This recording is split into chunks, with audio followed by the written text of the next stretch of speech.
Everybody needs to know that talking about suicide does not create suicide. There's 6,500 deaths every year. Every suicide death affects upwards of 140 people. 1 in 4 people will live with suicidal ideation. There are 25 attempts for every death. People are living miserably. The greatest imperative we can do is equip the entire UK population and then the entire world population with the awareness of the issue, the awareness that it affects everybody. We made 84 statues with a world-famous street artist. We worked with bereaved families. The statues were incredible things made out of sellotape.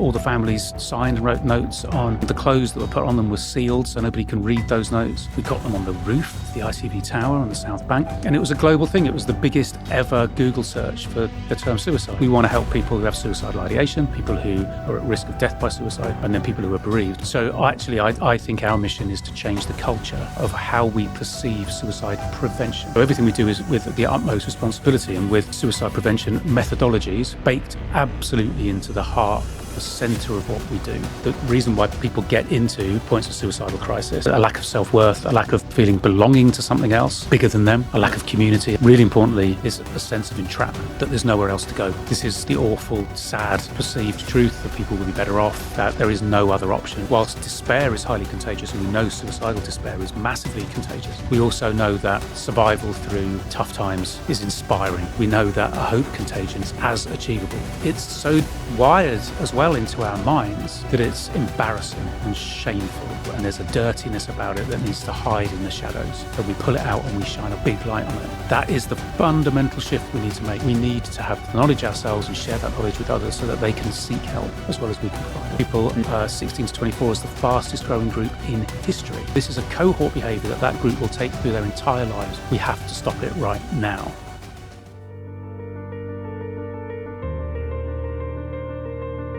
It's my belief that too many societal problems persist because we keep relying on the same ways of thinking. Question the Default exists to challenge the norms that shape our society, dismantling the status quo and exploring better alternatives for how we live and manage our health and well-being.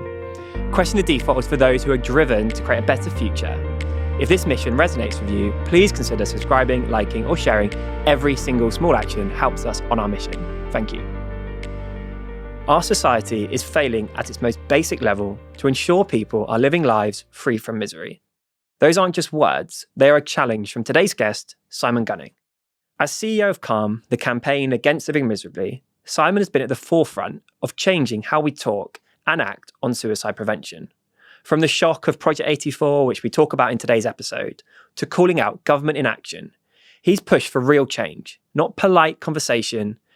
But in this episode, we explore the defaults that keep people silent, the deeper systemic causes behind crisis, and what it would take to truly reimagine suicide prevention. This is a conversation about honesty, culture, and courage with someone who refuses to accept the status quo. Thank you.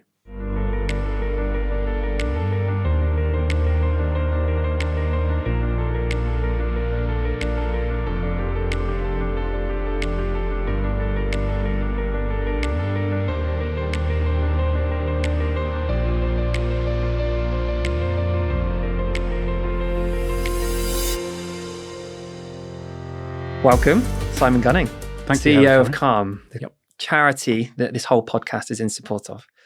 How are you? I'm all right, and thank you very much for making it in support of Calm. Yeah, I'm okay. How are you, Harry? I'm good. I'm doing all right. Enjoying this kind of new lease of life, interviewing some very fascinating and interesting people. And then I turned up and ruined it. Exactly. You're not meant to agree with that. But no, just a massive thank you for joining us. Obviously, we are going to struggle to probably keep to time. I think there's a million things that we could talk about. Yeah. But I am excited to get into, I guess, a lot of your thinking around Calm, a lot of your history and how that has shaped what Calm is today. And also just the reality of some of the frustrations perhaps you found along the way of, being involved with, you're close to 10 years now, right? 20 last week. Oh, no, not me. Yeah. I'm 8 years. Yeah. But Calm was 20 years old on Wednesday of last week. Yeah. It's a big moment. So you've been there for almost half of that journey. Yeah, a fairly big chunk of it. And I only went for a month, and I'm still 8.5 years later. Yeah. How did you get involved? What got you to this point? I got a phone call from James Scroggs, who was the chairman. And if anybody wants to Google James Scroggs, he's the guy with the big hat. He is married to somebody who I work with at the BBC. And when Calm, and he's the chair, as mentioned, when Calm parted company with the founding CEO, I was basically dicking about, really. And his wife suggested that he called me, which I did. And we went and had a beer, and he said, "Do you want to come and have a look at it?" So that was I was for a month. And yeah, I never left. What excited you about it? It was the brand that was nascent. It was very small. There were only eight full-time staff at the time, and now, there's like 70 odd. The helpline only had, again, 8 people on it. There's now, in terms of the whole pool, is around sort of 80 people. And in terms of revenue, we are, blimey, about 10 or 11 times bigger than then. But there was something really amazing about that brand. And I'd been selling things like Google Chrome and British Airways and KFC and those sorts of things. And honestly, it wasn't like a flash of inspiration and I must do good in the world. It wasn't. There was just something really, really interesting about trying to make something that dealt with the worst thing in the world and trying to make it different to my perception of which was just really as a member of the public. So looking at what brilliant organizations, like truly brilliant organizations like Mind and Samaritans had never really come into my universe at all. And you see the posters on the railway platforms and things, but it had never activated my interest as a consumer. And I use those words advisedly. And I kind of wanted to make something that behaved in the way that perhaps you might want to think of as a commercial brand or even a lifestyle brand, if that's not too pretentious, but something that could change the horrible, horrible situation that I started to see in people who had been bereaved by suicide. Try to stop that, obviously yourself included, Harry, and do it in a way that was different, and a way that might have, better is the wrong word, but a different approach that might reach people in a different way. And honestly, I never thought it would be what I would do for the rest of my career.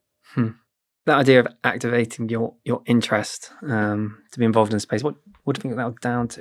Because you said to big charities, do some amazing work, but in terms of getting you as somebody who now leads a charity of this size, of this level of impact, so why were you not activated at that stage, do you think? I think there's a kind of principle of like an ambulance at the bottom of the cliff and a fence at the top. And if that fence is made out of people interlinking their arms in community, it really operates as a preventative thing for people who feel great and have always felt great. It operates as that for people who might not be feeling absolutely brilliant. And then for the absolute emergency, there's the helpline, which is a suicide prevention hotline, if you like. I guess that the reason I had never engaged with those other organizations, as brilliant as they are, was that I think probably my perception was that they were there for people when things had gone to shit. And I felt that, although I'm not sure I articulated it at the time, I felt that Calm could be something that you would wear as a badge because it was cool. And I come from the record business, and that sort of branding that you would have around a band, for example. I don't think to this day that people would wear a Mind or a Samaritan's badge because they thought it was a thing that would be cool, for want of a better term, but would reflect kind of this is the sort of person I am. I'm the sort of person that has a badge with Campaign Against Living Miserably on it because I want the world to know that's how I see the world. And I sort of wanted to do that. And I did have 2 things. One was walking past my local at the time where I lived, and I saw a dude, sort of your full anti-fashion kind of idols kind of dude with a little hat and and he was wearing a Calm badge. This is fantastic. And then I sat down at the Mighty Arsenal, Harry, the Mighty Arsenal. And we'd done some stuff with Top Man, RIP, Top Shop and Top Man. And somebody sat like 2 rows in front of me wearing the T-shirt that had Calm at the back, at the label point. Handle with care? Yes, well done. Exactly. We printed the care label on the outside, oversized, and rather than like the instructions for tumble drying, the symbol would say all spun out. Do you know what I mean? But seeing that start to get reflected back in the early times of my time at Calm, and then having the big breakthrough sort of media moments where the brand started to become something that people identified with in a different way to kind of mental health institutions. Could you describe it as a culturally relevant brand is what you were trying to build in an article that I read. Do you think you did that? I think you have done that? I think we have done it. And I think it's that is our unique selling point. And I think it's the way that we can be successful with suicide prevention. I think it's culture. In fact, I'm absolutely convinced it's culture. And I'm sure I could fill the entire hour of this talking about just that very thing. So exactly. And how do you, so if there's a vision of creating this culturally relevant brand, and at the same time, you have been very clear that society is failing at its most basic level to ensure people are living lives free from misery. What are some of the ways in which you hope that Calm intersects with how people are living their lives to help prevent people taking their own life? Just on that point of government and society is failing with a basic obligation. I think we all know that's absolutely correct. We can see the direct correlation between children growing up in care to addiction to homelessness to imprisonment to depression to suicidal crisis. There is a line. I don't have to draw it. We all know it's there. And government after government really doesn't care. I suppose they're honest about it. But that isn't where Calm should operate. And I toyed with it. Wrong word. I agonized over it for a long time and engaged with the current government when they were in opposition around something that we wanted to happen from a policy perspective. And obviously I came at it from a football lens, really, Harry. I said to them when they're in opposition, I can get Keir Starmer standing outside Number 10 shaking Declan Rice's hand if you do what we're going to ask you to do or demand that you do ahead of the election. And we predictably got pushed into a policy unit and policy discussions, and they wanted to talk about, how we could help work with them on local health authority budgets. And we're like, we don't do that. That's not what we do. Go and talk to other organisations that do that. I'll get you Declan Rice shaking your hand. And that's I firmly, absolutely believe that's how we get change. It's through culture and it's through uniting different parts of society and then the whole of society to do what we all know we should be doing, which is to actively be aware of those issues, actively prevent, actively look after each other and keep people safe, because it makes everybody happier, whether you're providing the care or receiving it. Did the previous government understand why it was important for the likes of Declan Rice? I know you're using that for illustrative purposes, but do they get why that's so important? Why culture to preventing suicide? To get Declan Rice standing outside of Number 10? No, they don't get it. Did it go in one ear out totally out the other? Totally. I mean, I think because he's he's an Arsenal fan. I think that we probably got the ear a little more than we otherwise would have done. Fine, I think had it been Alan Shearer, I don't know that we would have got that immediate traction. And I'm not criticizing. It's just that to a hammer, all things are a nail, aren't they? And the business of government is hugely complex. And maybe I'm just being a bloody idiot, just wandering in going, I can do stuff. Oh, I'll get you a footballer. But that is how off the back of Project 84, we got the ministerial role created and appointed. Jackie Doyle-Price, very good. Nadine Dorries, not so good. And we did that. We didn't do that through endless lobbying. And just to maybe stick my neck out a little bit, we got a lot of criticism from the mental health kind of establishment that we were going after this thing. And we did it with a campaign with ITV and Harry's Grooming paid for it, and we came at it from what would be perceived by that kind of establishment as a position of maybe even reckless ignorance, that you demand this kind of stuff. Did it. And, everybody turned out for a cup of tea in Number 10, let me tell you. Why was there so much opposition to the Calm approach to that? I think because it is, if you always do things a certain way, then somebody coming along and doing it undoubtedly, undeniably, what could be perceived as a facile kind of maybe a way that didn't have real substance to it, because it was about, we made 84 statues with a world famous street artist. We worked with bereaved families. The statues were incredible things made out of sellotape that all the families signed and wrote notes on. And then the clothes that were put on them were sealed so nobody can read those notes. It was a huge job of care for the people that came along and made those statues with us. And then we got ITV to do a whole week of programming about it. We got them on the roof of the ITV tower on the South Bank. And then a certain somebody looked out of a window and saw them. That was Harry, dear listener. And, we were on telly a lot and we were on the radio a lot and the newspapers were full of it. And it was a global thing. It was the biggest ever Google search for the term suicide. Wow. Biggest ever. And such an amazing thing. It was an amazing thing. And we wanted something for people to push against. And we just said, well, why don't we have a minister for suicide prevention? Let's do that. And we just went, all right, then we'll do that. And then literally after the campaign went up, I was in the Sun and 13 cantons enjoying a nice pint of delicious beer. And my phone went. I was like, I know who that is. And I answered it. And it was one of Theresa May's special advisors. It said, come into number 10 and we'll talk to you, which we did. We were up to about 600,000 signatures on the petition at that point. And we worked out what we wanted the role to do. We wrote the job description. We wrote the objectives. And we delivered. And we delivered through cultural change, not through months and months and months of policy discussion. Now, anybody listening to this who thinks that's wrong could easily level a criticism at me and at Calm because it didn't work. So had we had the months of policy conversations, maybe there would still be a minister for suicide prevention. Maybe that minister would have achieved some things.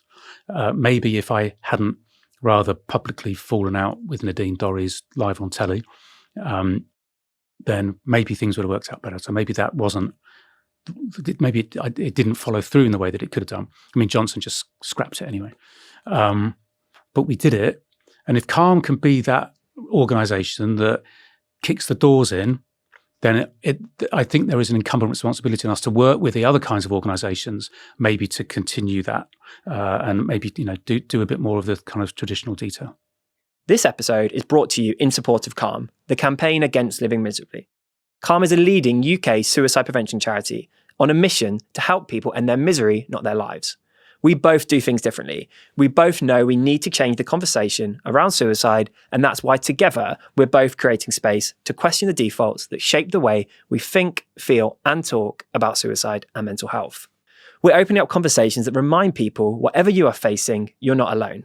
Calm has loads of tools and resources available to anyone online to help you find the support that you need, including a life-saving helpline for people open every day from 5 p.m. to midnight, as well as vital online resources for anyone who needs them. So if you or someone you know needs to talk, please visit thecalmzone.net. Thank you for being part of this. And of course, today we may touch on conversations about suicide in this episode. Together, we can question the defaults that keep people silent, smash the stigma around suicide, and help build a world where no one has to face this alone. Thank you.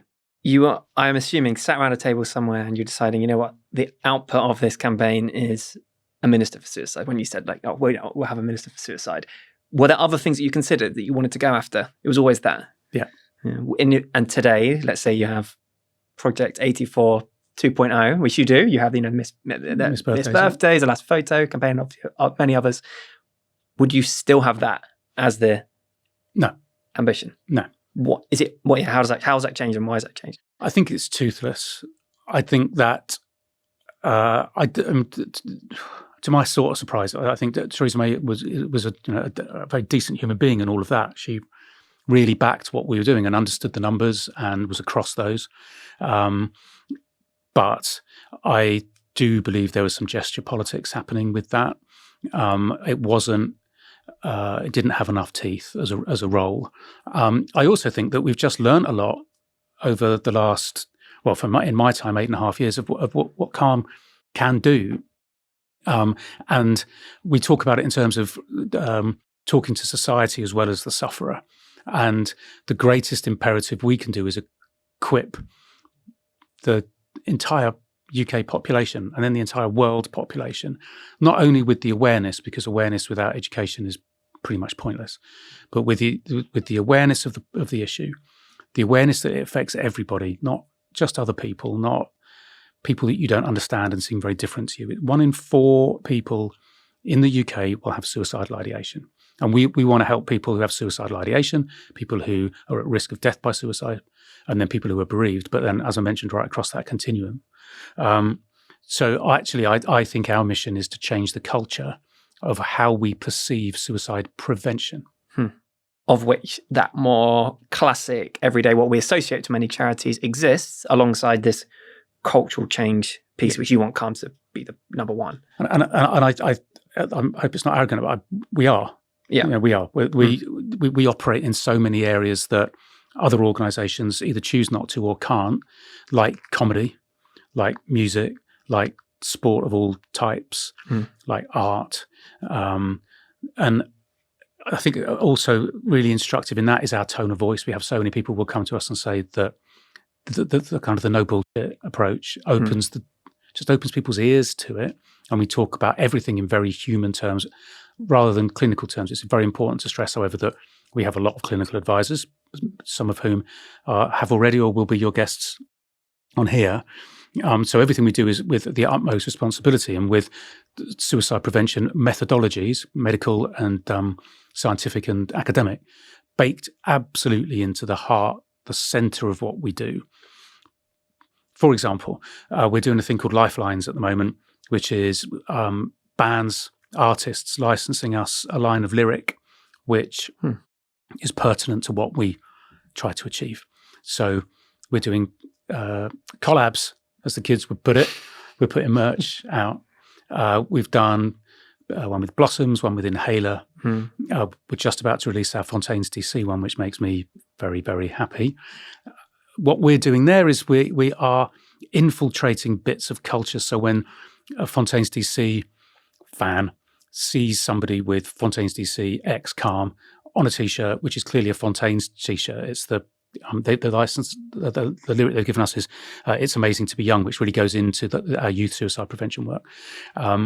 We're pushing that door open for people, because if Green Chatton and Fontaines like what we do, and if the next one after that would be, I think, Tom Walker, if they support what we do, then we can culturally get people to come in and start exploring what we do, because we're coming at it from a different way. You're almost not really a charity. Yeah, I do toy with that a lot. I mean, our legal status is it's charitable. Does it have to be? Yeah, no, it doesn't. We have a I didn't plan to ask this, by the way, but as you speak it out loud, it doesn't. But our funding is charitable, and it costs a lot of money to run it. We run a helpline which is staffed by paid and trained professionals, and that training, that supervision, allows us to be highly interventionist, which volunteer helplines are also brilliant. They are not able to be that. They don't have that degree of subject matter expertise. They don't have, like, for example, we have a product called the CALM Care Kit, which really equips people to know how to prevent suicide. Not just be aware that suicide is a problem, but what do I do now? And having all the legitimacy of things like the helpline costs a whole load of money, and we are reliant on members of the public, and we're reliant on amazing commercial partners, Mars obviously being one in the past through you, Harry. But that just at the moment, organisations like ITV, Iceland Foods have been incredible. Wix, who would have thought that something as dry as Wix would be so brilliant? They are such a great partner. They identified. Do you mean that pun? You are, sorry. As dry as Wix. Well, I always associate them with paint, but yeah, but wet paint. But you don't expect kind of that organisation to embrace suicide prevention. Same goes for Iceland Foods. Same goes for ITV, and we're reliant on those forms of funding, which is charitable. But there are other organisations which will operate in different ways, but outside of the UK. So Charity Water in the US is funded. All of their overhead is funded by effectively venture capital. So that's more like a kind of a foundation approach, and we have a commercial arm where we do things like sell the T-shirts, sell the Lifelines T-shirts, and that's just because otherwise VAT becomes a big issue for us. But I think there is a really interesting way when we look at the way society is structured, and so much of what government should be doing, so much of our taxes and other things, national insurance, and everything, should be doing, which there is. I think it's at that point of the circle where extreme left wing becomes quite close to extreme right wing. But there's quite an interesting argument to say, why should we rely on people to give us their hard-earned money when they're paying tax already? I think it just belies the fact that society, back to that original question about an hour ago, that government is letting us down. And the great, amazing things that the industrial philanthropists like Cadbury and other people, what they did through their religious faith, through their Quakerism, was see a kind of a responsibility for them to look after the people that made their products. And so they built Bourneville, and those kind of things, amazing. But it does mean that government can avoid doing things that they don't want to do because organisations like Calm step up and do it. And more importantly, members of the public and corporates help us do that. Yeah. Such an interesting point where if we know so much about the risk factors around suicide, we know looking ahead to the next 5 to 10 years, some of those things that we hear on major campaigns, not just from Calm, but from the major charities that we should be aware of. We talk about financial crisis, the inevitable mass redundancies that are going to come from impact of AI. Surely we should be over-investing in preventative forms of suicide prevention. But at the same time, I get the sense that you're maybe pulling back slightly from government, not interaction, but influencing policy. Are we not going to have a repeat of the same old? Yeah, I think you're right. But who's going to influence it? But it's not going to change. No, it isn't, because of our election cycle. Suicide prevention is not something that any government has decided that they want to invest in the long term. I truly believe that they're wrong, because I truly believe that had they come along with us, the then Prime Minister Starmer saying we are going to distribute the Calm Care Kit into schools, for example, or we are going to make it an asset that every GP has at their fingertips, for example. And a third of all of our referrals comes from the NHS, right? So we are amazing, brilliant, wonderful NHS. Calm is providing services already directly there. When people How does that work? So GPs refer to Calm have not been adequately trained in suicide prevention and refer over to our helpline. Has always been the case. But is that your number one source of? Yeah, referrals to the helpline, yeah. Things are changing on the helpline because we're now very much a dedicated suicide prevention hotline, and the numbers are getting far less terrifying, and we're being much more effective. But I really believe that certainly this current government missed an opportunity to back what we did with ITV for Missed Birthdays and the creation of the Care Kit, because the numbers are eye-watering and terrible. The 6,500 deaths every year, every suicide death affects upwards of 140 people. Yeah. 1 in 4 people, as I mentioned, will live with suicidal ideation. That's a lot of people. There are 25 attempts for every death.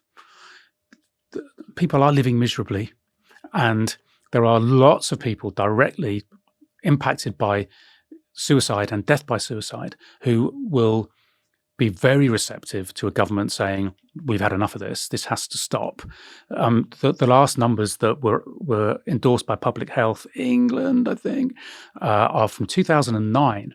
But even at that point, put the cost of suicide to the state at just shy of 12 billion with a B.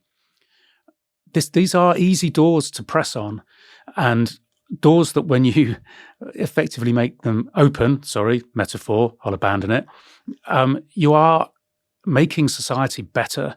You are making people happier and more productive. And in fighting suicide, you are reaching people who are desperate for government to do something, and yet government doesn't. It's so interesting what you said about the election cycle and almost that inevitability that things are going to stop and end. Yet this never stops and ends. No. And how that is a significant barrier. Is there any way around that? Would it take an entire political system change in order to do that? Or can there be, something that one individual? That's what it can take. And there are politicians who are directly affected by suicide, and it takes one of them to be determined And yeah, I mean, credit to Theresa May. She did what we asked her to do. Didn't follow it through. Didn't work. But it takes somebody to really understand what a deep-rooted problem this is in society. But I think even more than that, Harry, is to understand that this is symptomatic of many other things, and treat the problem with it, and not necessarily just think about the cure. What do you mean by that? Well, as you mentioned before, the reason why people get into points of suicidal crisis are from a lack of self-worth, a lack of feeling belonging to something else, bigger than them, a lack of community, a lack of the infrastructure that we should have in place to make people feel a part of something. But then, really importantly, is a sense of entrapment, that there's nowhere else to go. This is the awful, sad, perceived truth that people would be better off, that there is no other option. And one of the things that we are most determined to do is to really amplify the thing called the Papageno effect, which is that there is that hope is contagious.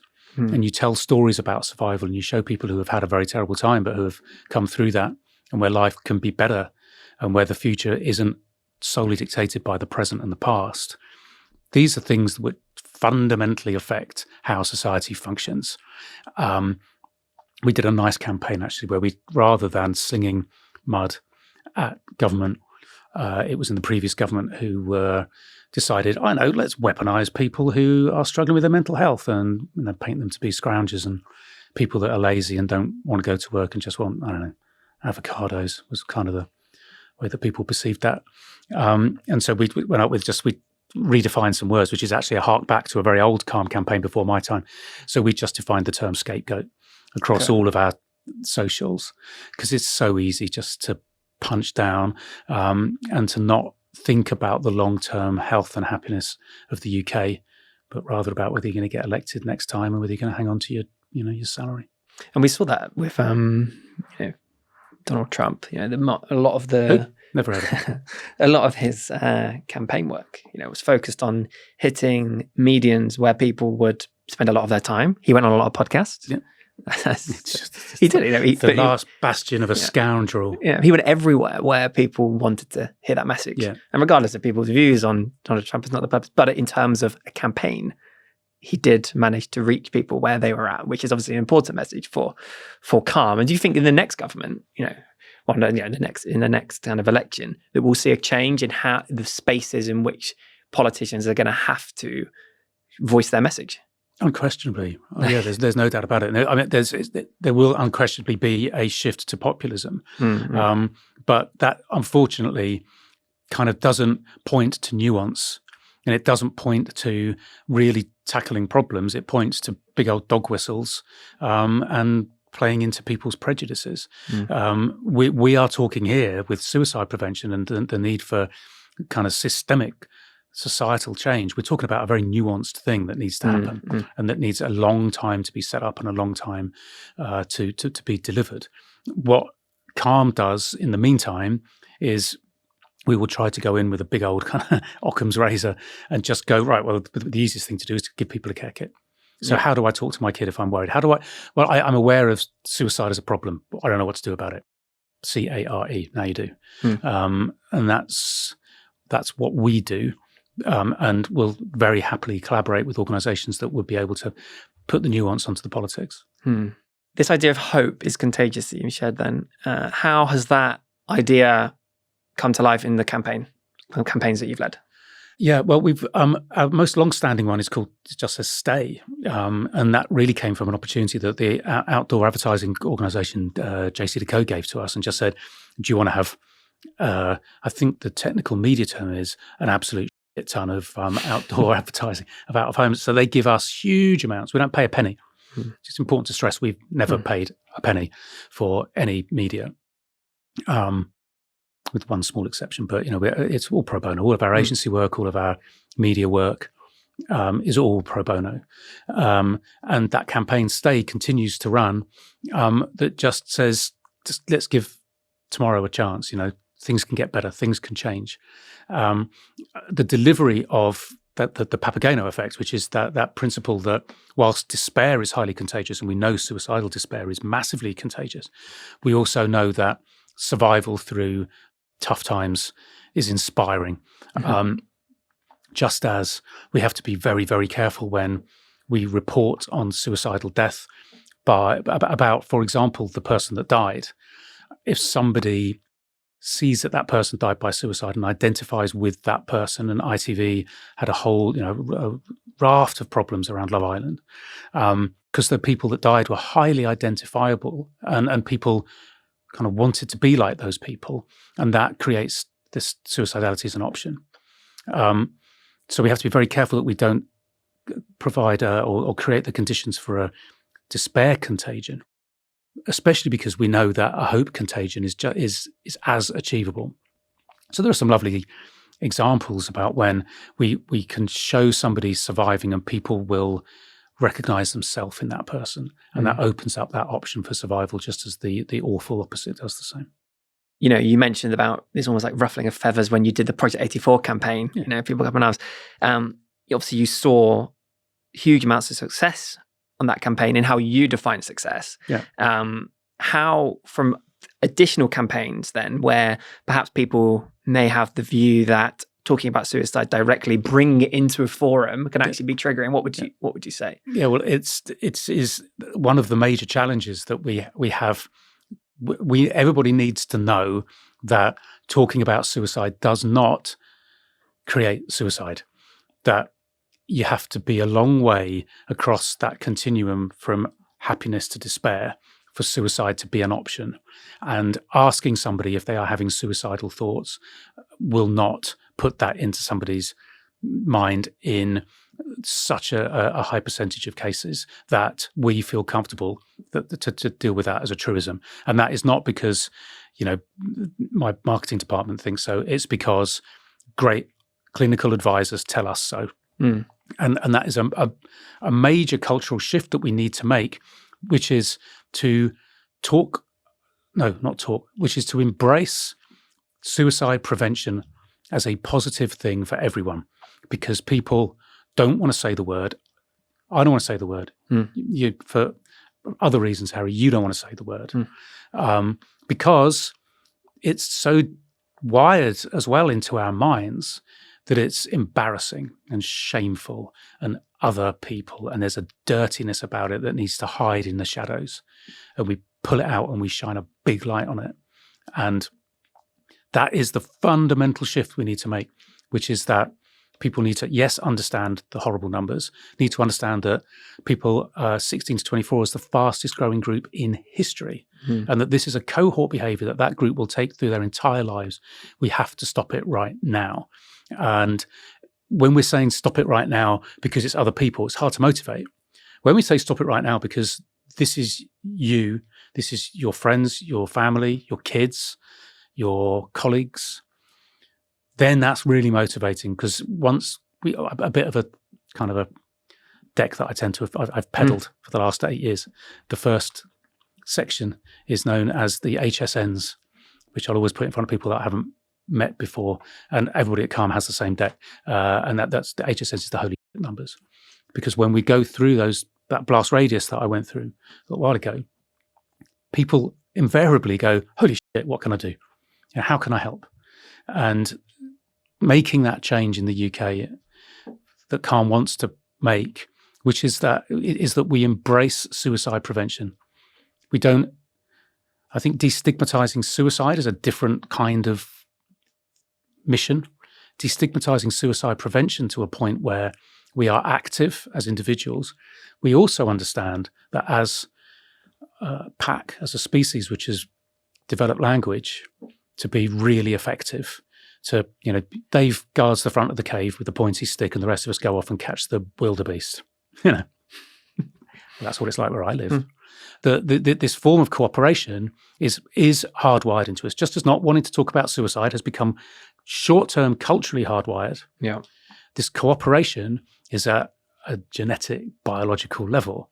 And we did a poll of a big sample size, fairly big, 4,000 or 5,000 British adult males, But would you like to be the person that looks after their mates? 82%. Yep. We want to do it. And it's not just men, obviously, it's right across the board. We, I think, are in danger of perhaps losing touch with the fact that our success as a species is based on the fact that we help each other. And we get drips of the good oxytocin love stuff when we help someone. When we help a stranger, we get it. When we help somebody that we love, we really get it. And step back from that. Why? Why does it work? Why do we get the good stuff? It's so that we do it again. It's really powerful. The HSN. How do you get numbers? You said it. One of those numbers. Probably one of those eye-opening ones that I have reflected on in one of the kind of major reasons why we called this question a default, because I felt that something had to change so drastically, aligned to Calm's message. But in January 2025, Calm released analysis showing 6,929 young people aged 15 to 24 died by suicide in England over the past decade. Your reaction to that was you described this government inaction that has consistently failed young people in the UK. I can recognise so many people in that 6,929. I could have easily been 6,930 because I would have been classed in that. The point at my worst when I started to think about ending my own life while I was dressed in a very smart suit in a car driving to my place of work in South Wales after university, I would have just about been under that age bracket there. And I realized how easily it is to get to that point, like so incredibly easy. And I think people often find that quite hard to make sense of, that it is possible to get to that point where you have that much pain and you cannot see past the next 10 minutes, 20 minutes, but then you actually can go on to live a happy and fulfilling life. Not perfect, with just other significant challenges, but how do we get more people to realize in those moments of clouded view that actually it's possible? You just reminded me of something that I haven't thought about for so many years, which is something that my mum said to me when I was a kid. Isn't it funny? It just popped into my head.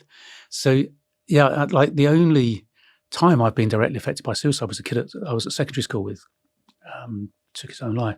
And I remember my mum, this is mad, saying to me, don't you ever think about doing something like that?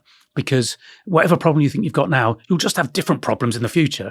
And I was like, that's not very positive. But actually, it is quite a powerful thing that things are transient, that stuff changes. And I think that's maybe a key takeout that we can have, is that what might feel like the absolute immovable end of the world for you now, that'll go.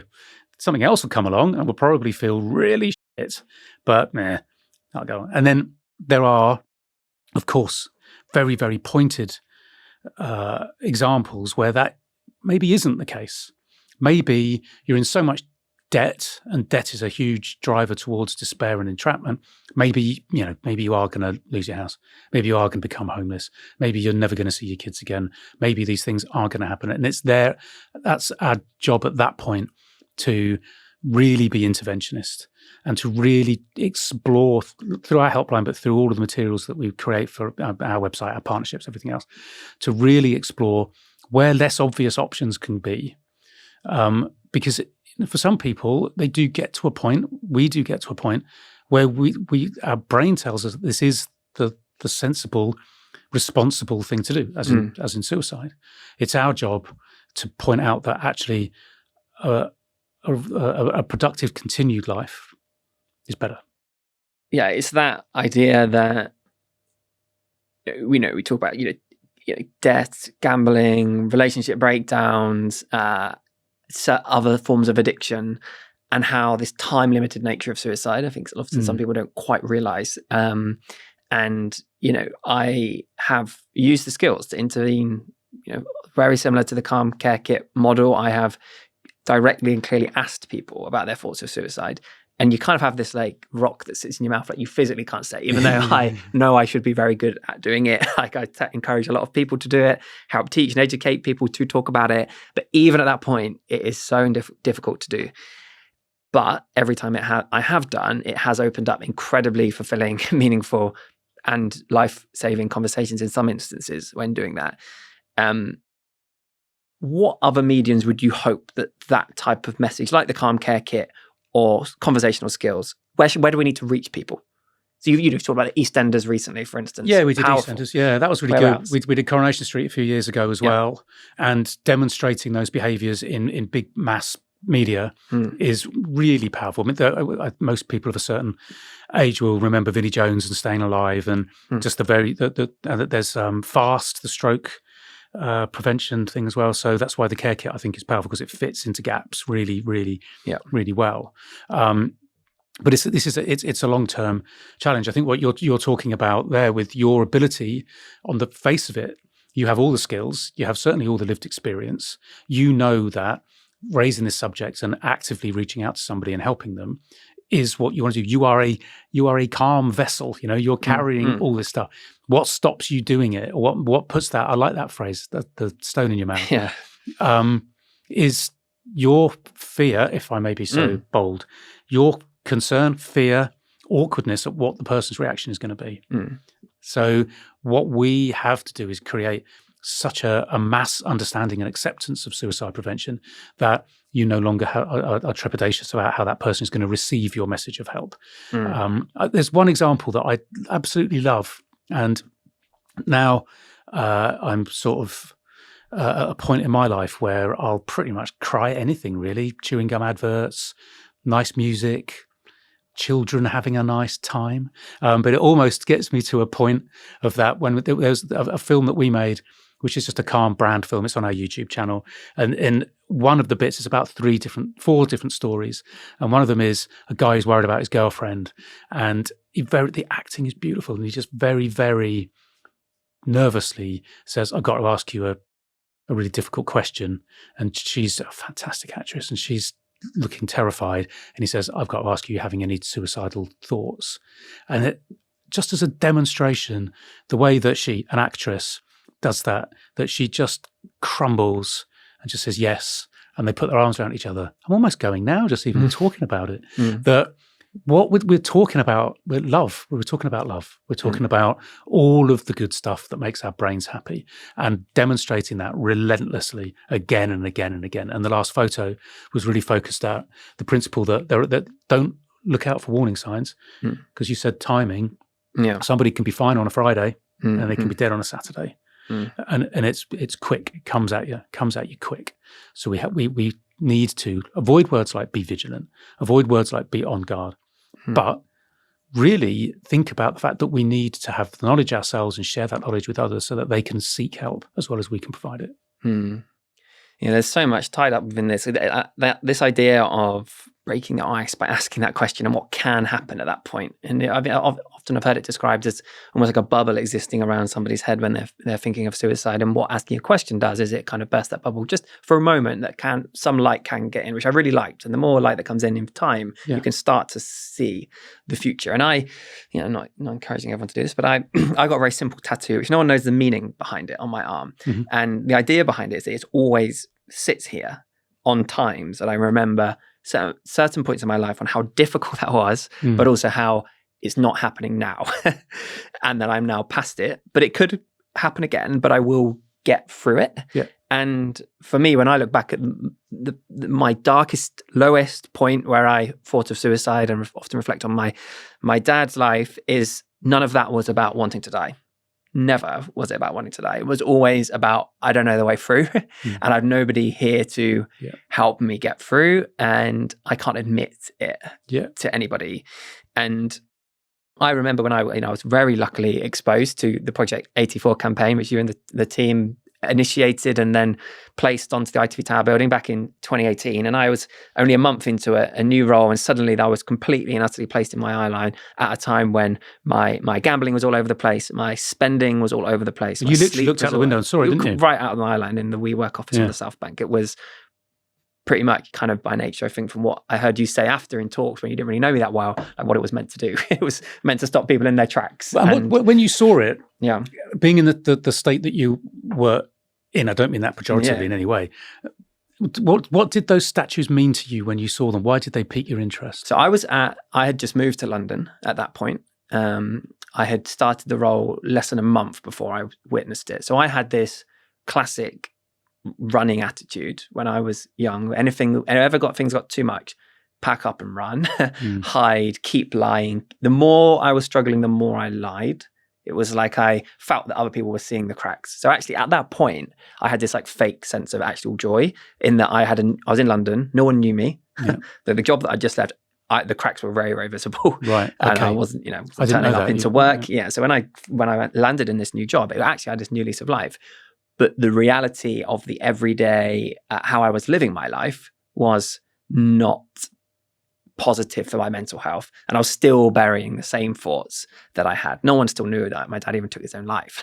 Very close people, of course, knew it. It was impossible to hide it from everyone. You hid it, didn't you? You talked about your dad being alive. People knew me for years and thought it was real. And I would actively plan when I was, meeting people, how I could share my life without needing to say that my dad wasn't here. And there were often times that I knew how to get away from the point. As soon as the question was going to come back to me about family, I could position it. So at that point, when I witnessed it, I was like, A, what on earth is this? And then B, when I thought it was someone real, and at the time, because I normally wear glasses, and I then, realized they weren't moving after a while. It was a huge glass panoramic window. You do with anything, you kind of get your phone out, and I typed in people on ITV Tower, Studio London. And that's when I think the first thing that was there was some form of ITV news article, how it appears with multiple different news channels. Yeah. And then obviously that's where I got onto the landing page. You could click on the little kind of figure icons, and then you could read some of the stories of the people that had their fathers and their sons on the rooftop. And then I just read them all.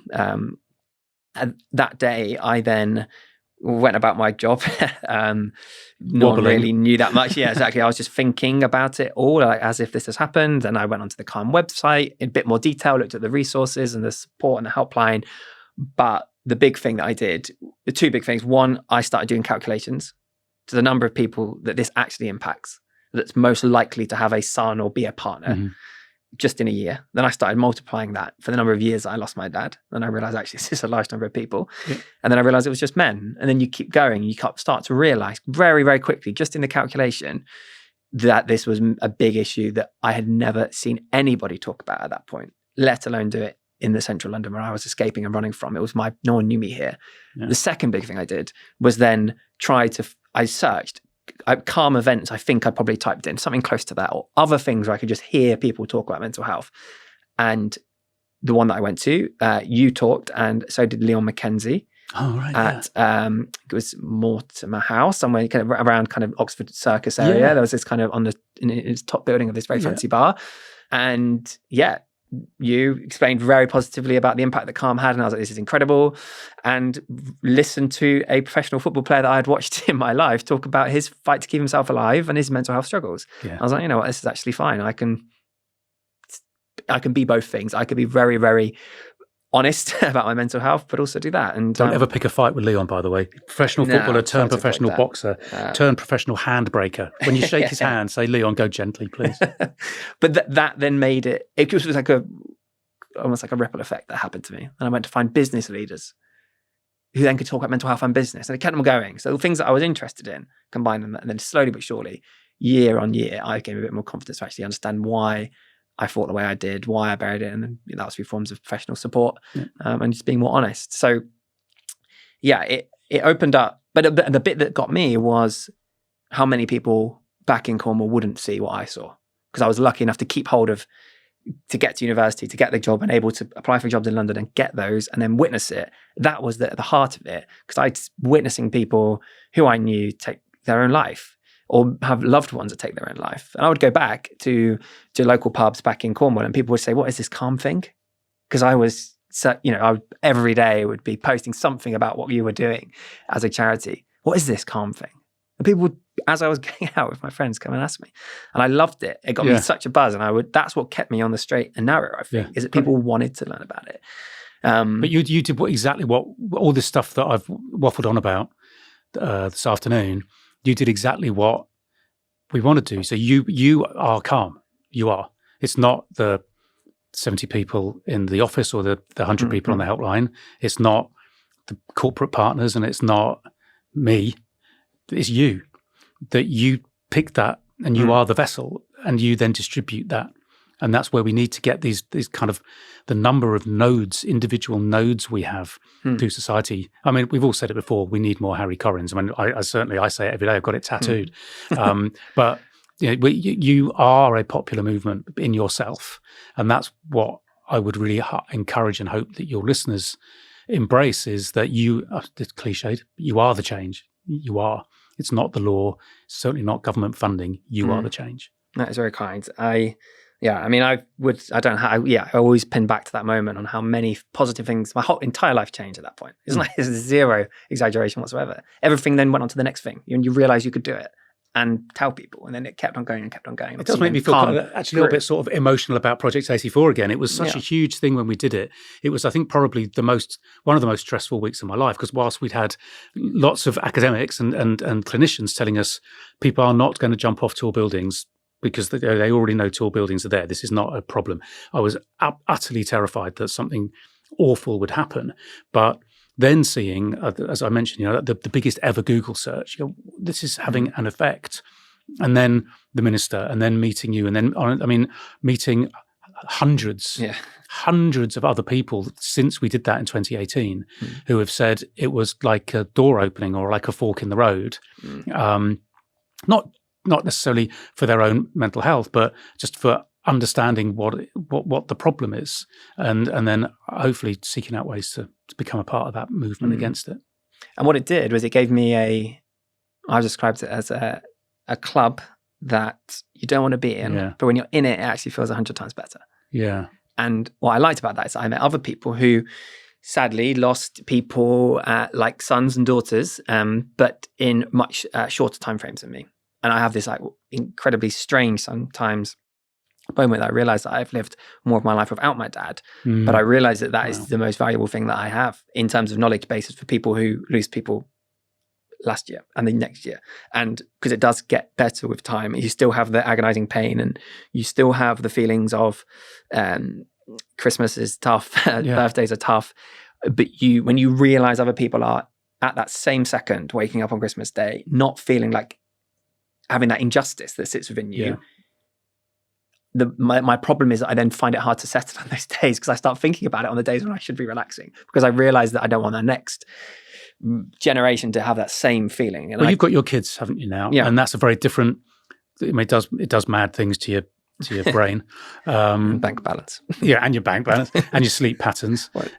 But what it does as well, I think, is give you very different perspectives on what you want to do with your own kids. And actually Calm has been such an educational thing for me with my kids. I worked in the record business and in television and advertising. So like 3 of the worst industries I think you can work in for your own mental health, massively competitive.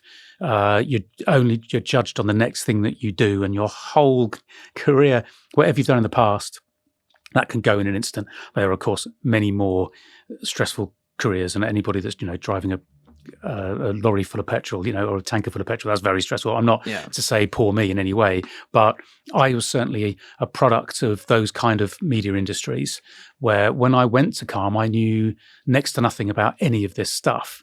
And I'm pleased that was 8 years ago. So my oldest, Flossie, was 13 at the time. And I hope that what I learned from people like you is a different approach to how I want her to live her life, and my son Patrick even more so, perhaps, because with the male nature of suicide as it has been and continues to be in many ways. So I've had it as an educational thing myself. Yeah, so you can always learn from different experiences. Age, that's what I can never. There's so many moments of people that I've met along the way. Always with that Calm hook. So incredible moments. There's millions. I would be here all day explaining some of them. But think about how different your relationship with your kids, not because of Calm, because of what you've experienced, because you've gone on that Papageno journey, your life got better. Yeah.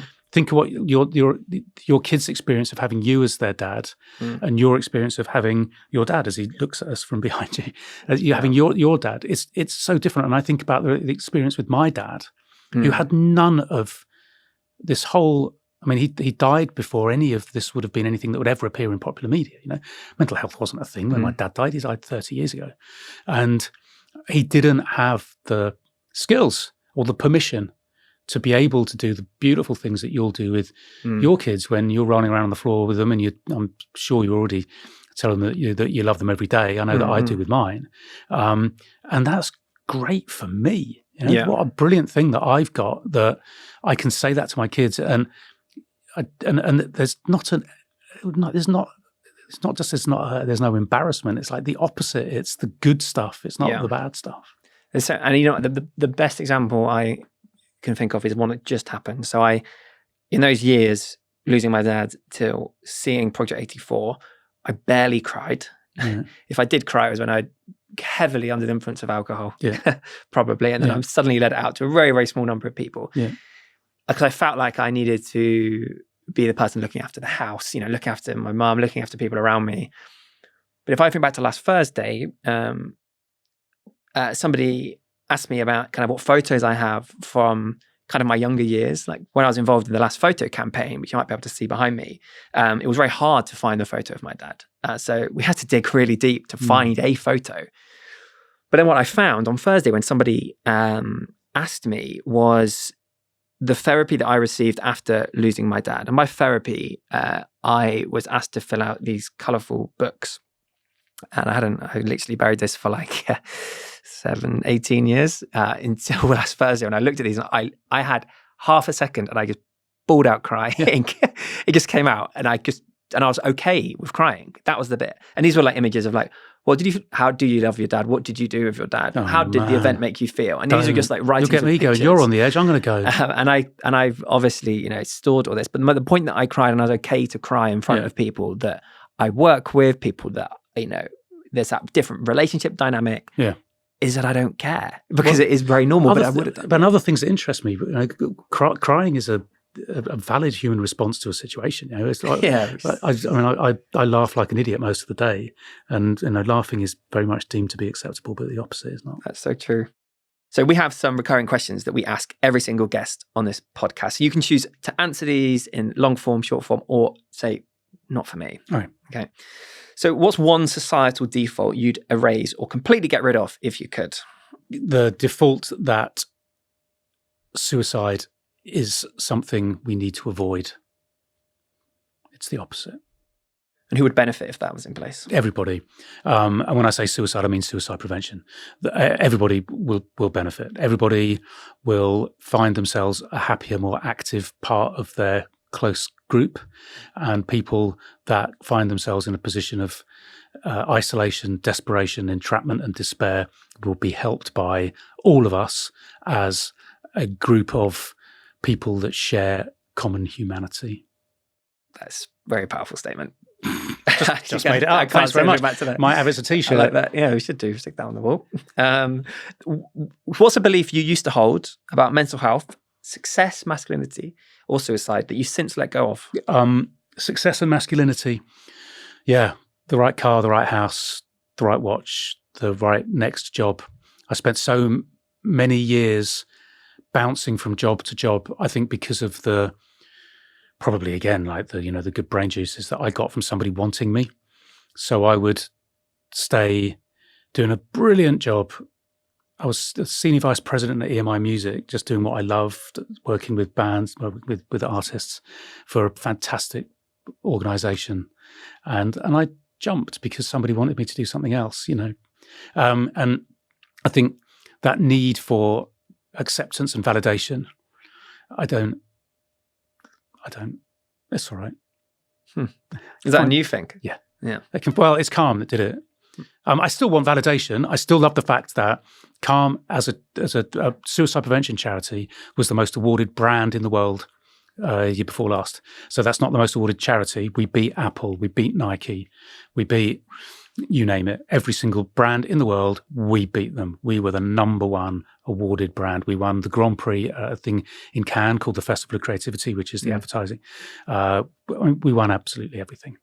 And I find that form of validation good because it says we're doing it well. What we do, the things that from 84 to the last photo to Miss Birthdays, the really big campaigns that we've talked about today, we do that well. And I like that validation. I like that people whose profession it is to communicate effectively will look at Calm and they will think we're good because we are.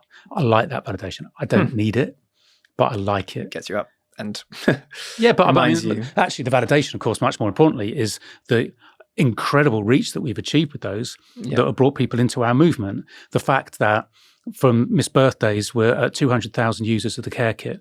That's a small number globally, like, you know, in the general scheme of things, but to have 200,000 people who have actively embraced our product, that product being suicide prevention, and have equipped themselves to be suicide preventers, I find that validating. What I don't need, I don't need someone to, you know, offer me other stuff. So that's a very long answer to a short question. No. Great. You mentioned a couple of things there about global users of the Calm care kit.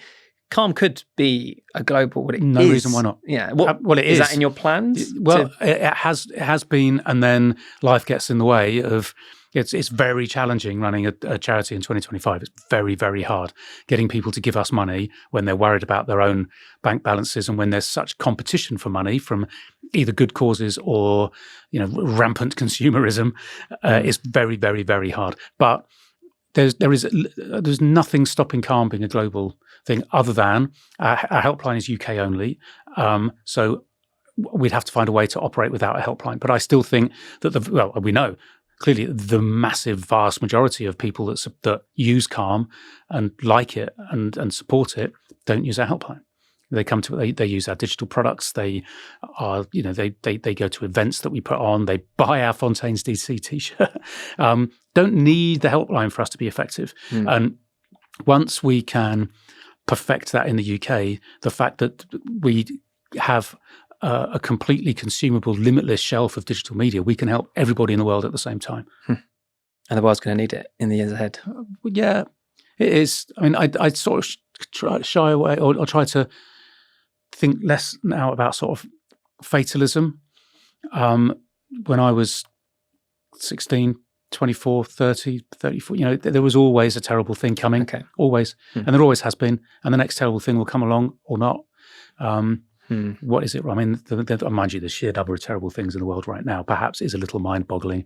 But then the sheer amount of information that we receive about them is very difficult to deal with. But I do think that we can equip people to deal with all of this stuff better. What's something you've never or rarely said publicly, but feel ready to now? What we talked about earlier, I find very interesting because I still struggle with talking about suicide and suicide prevention. And I do sometimes worry that, is it possible that we're putting things into people's heads? And advisors tell me that isn't the case, or at least from statistically speaking, we still need to do it because the numbers, if we are tiny. That worries me. That does. But we do what we do, and I think we do it right. I'm told that we do it right. I suppose from a personal perspective, something very dramatic has happened to me that I haven't spoken about in the last 6 months, which is that I've left my family home and now live alone, and I'm separated from my wife, and that's something which has presented lots and lots of challenges in my relationship with my kids, in what life looks like when it's instantly very, very new, and the leaning into that Papageno. The future can be better than the present and the past can be really hard. You know, when you're, well, in your situation that you've talked about so brilliantly today, when you find yourself in a situation where the future really doesn't look as good as the past, you know, it looks, for me, when this first happened, I wanted to be with my kids, you know, and I'm frightened what it's going to do to them, and I'm frightened what the future is going to be like for me. I've got my absolute rock of solidity in running this brilliant thing. Everything else, you know, gone. It's changed. It's different. But you get through it, you know, that you can get used to things, and then you can start to see, what did you put it, the light coming into the bubble, you know, the clouds start to drift apart almost of their own accord. And coming through like the really, really awful time of when this first happened, stuff starts to look better slowly. really slowly. But I think all the stuff that I've learned from Calm shows that for so many people, they don't have that window of opportunity to wait for those clouds to part. And that's what I want to do. If we can't part the clouds themselves, I want people to stay and to give tomorrow another chance. Thank you very much for sharing that. Appreciate it. And it's very powerful how you said around that kind of the time, how that, of course, significant amount of pain and change and turbulence, but also how slowly, surely there's been those moments, and how Calm has helped you in that process. Yeah, it certainly helped me to kind of think about how we can give those different perspectives of the future. And I think our patron Ramesh Ranganathan talks very eloquently about his own suicidality, which is in the past. And he talks about it in such a relatable way that you can think, yeah, that could be me. He's a smart as a whip guy, And he just said that it was tempting for him. He just thought, well, I've always got this option. I could just switch it off. And he said he found comfort in that. And now he realizes how dangerous that was, because he's teetering. You're teetering into a decision which you can't undo. But I think an example of that, somebody who then becomes Ramesh Ranganathan, incredibly successful. That can be really hard for people to relate to, because you're not Ramesh Ranganathan. You're not going to be, having his lifestyle and his level of success and adoration. I think just pointing out very human things that we don't have to be Ramesh. It would be nice if we could all be Ramesh. He's a lovely, lovely man. But change can come very slowly, and it can come in very small sips. And that's also good. Very powerful. Okay, so 2 final questions. As we're considering the world we're in, and obviously you talked about this, so that's fatalism point. If we were to record this in 2035, what do you hope we're talking about? Or perhaps what do you worry we might still be talking about? I am still every day just dumbfounded that we are so fucking stupid. What the fuck? How have we not fucking learned? How can we be doing as a species what we're doing to each other? I'm amazed by it. I'm just absolutely astonished that we're led by like truculent toddlers in a fucking strop. And 2035, can you just sort it out for me, Harry, please? That we can have a better perspective on the way that we deal with each other, and that we allow our politicians to throw us under the bus. Okay, final question, bit of a curveball. What are your thoughts on AI, the future, and what it means for you and your loved ones? I fear that we are kind of looking at it like it's electricity, and we're stumbling around saying, what do we do with this electricity? And that's the wrong way round. That it is not an it, by the way, but the tools, the products, the services that we develop will have and are already having profound positive effect on our efficiency. Because we've already established, I think, that humans are very, very clever and don't do really, really fucking stupid things, Harry, that we'll unquestionably use it for good throughout. We won't. We'll get it wrong. But much like the internet, when I do take over as the world benevolent dictator, I'm switching it off, by the way. We will inevitably use those tools badly, and we have to learn. You would switch it off? The internet? God, yeah. Maybe run it like a post office, a corner shop. Post office? Yeah, early closing on a Wednesday. Just open Saturday mornings to get the papers. No, I don't know. I say that blithely. Largely because the industries that I worked in prior to this and that I loved were decimated by the internet, and then found ways to become hugely more successful and profitable. This is what we need to learn. We need to understand that this is a tool, and we will harness that tool. It is the responsibility for Calm for us to really harness those tools, both from a services perspective on how we help people, and back to your question about global reach. We can localize instantly. We can really personalize instantly to give people the right kind of solutions. And then on how we make money as well is very important. I embrace it fully. I feel that there was the buggy whip lobby that hated Henry Ford. So the people that made the whips that you hit the horses with to make the horse-drawn buggies go quicker, they hated Henry Ford because they were putting them out of business. Don't think about Luddites like that, though. Luddites weren't anti-technology. Luddites were very sensible, smart people. They smashed the machinery because it was making people, putting people into poverty and taking people's livelihoods away. That's very different. What a point to end on, I think. Well, a massive thank you, and definitely went on a different course, but one I really loved. No, but I absolutely loved the conversation, and I'm sure you'll be back on again maybe next year around a new campaign perhaps, or anything that Calm is launching. But just a massive thank you for all of your support and all the work that you have done kind of over the years to help people realize that final thought isn't going to be their final thought, and actually there is a brighter, more prosperous day ahead for many. And just amazing what you have built over the years. And thank you to you as well. You've been an advocate from when we were very small, and doing this for Calm and with Calm in many ways is exactly what we need. When we're talking about changing people culturally, hopefully somebody can listen to this and think, I'm going to learn about what they do and become a part of it too. Amazing. Thank you very much. Today, we question the default that polite awareness is enough. Simon has always challenged us to build culture that actually prevents crisis and to demand more from government.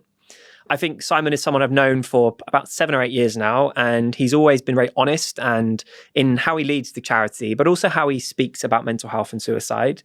He, is running a charity, but he's trying to build a movement. He's trying to create a movement that actually sees suicide as something that has to be spoken about, not as from a point of, we have a choice, but actually if we're going to help prevent suicide in the spaces where people are spending their time in society, well, we need to bring it there. We need to have raw, honest conversations where people are socializing, where people are working, when we're spending time with family.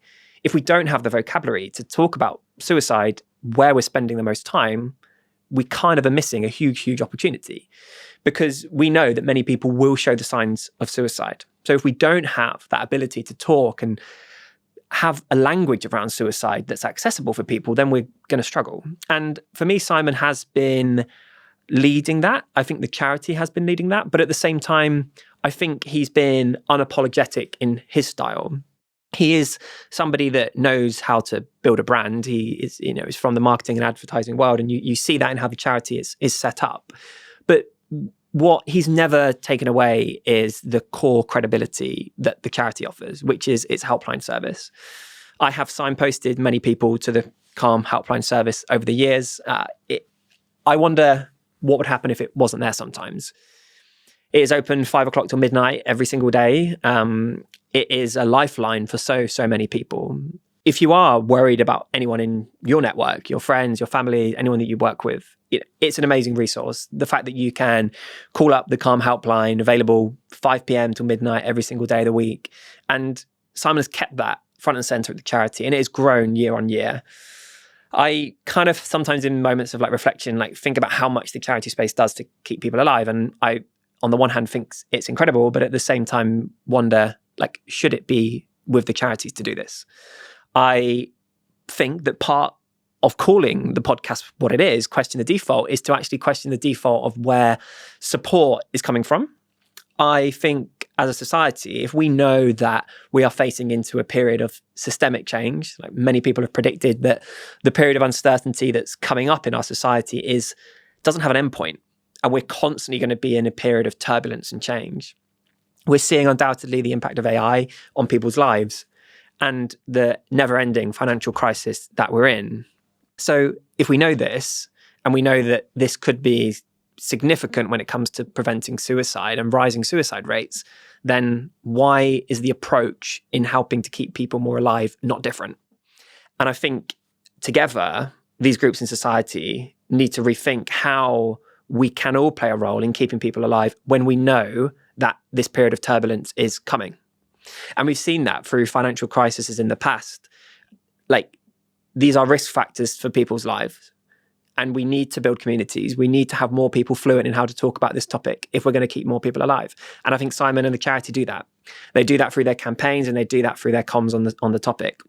Of course, talking clearly and directly about suicide is for some people triggering, and I completely understand.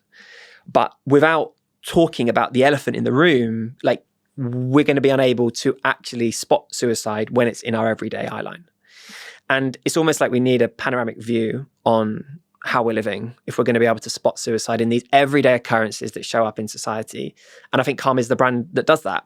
I think Calm makes it accessible, not only through its ambassador network, but through their ability to bring this into the spaces where people are living their lives. And for Simon, I'll be forever grateful to how he led the charity back in the early days. He never intended to be there. The fact that somebody with that level of experience and a career is still at a charity, coming up to 10 years, I think talks as to how gripping that has been for him and the people that he's brought in. So, for those that don't know Calm, you will know if you're listening to the podcast that, it does save lives. And I think anything that you can do to help the charity in any way, shape or form, can you bring it into your own social environments? Can you fundraise? Does make a world of difference.